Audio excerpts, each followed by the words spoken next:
आणि आता कोल्हापूरमधून एक धक्कादायक बातमी समोर येते। ऐन दिवाळीत रस्त्यावर अघोरी पूजा करण्यात आली आहे। जनावराचं काळीज पांढऱ्या कपड्यामध्ये ठेवून त्याच्या शेजारी कुंकू, गुलाल, लिंबू, केळीचं झाड ठेवण्यात आलंय।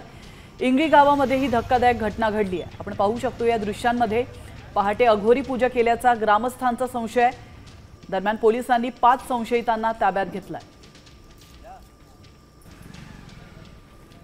अंधश्रद्धा निर्मूलन समिती च्या द्वारे मी आवाहन करते की अशा कुठल्याही अंधश्रद्धांना आपण बळी पडू नका किंवा अशा कुठल्याही घटनांना घाबरून न जाता तिथील रस्ता तुम्ही स्वच्छ करण्यात यावा। पोलीस स्टेशन नजीकच असेल तर त्या पोलीस स्टेशनमध्ये जाऊन गुन्हा नोंद करण्यात यावा आणि जर हे गमतीनं कुणी प्रँक म्हणून जरी केला असेल तरी त्याच्यात एखाद्याचा जीवही जाऊ शकतो आणि आपण अशा कुठल्याही अंधश्रद्धेला बळी पडू न देता जादूटोना अंतर्गत जो कायदा आहे त्या अंतर्गत आपण त्या दोषी व्यक्तींच्यावर कारवाई करू शकता।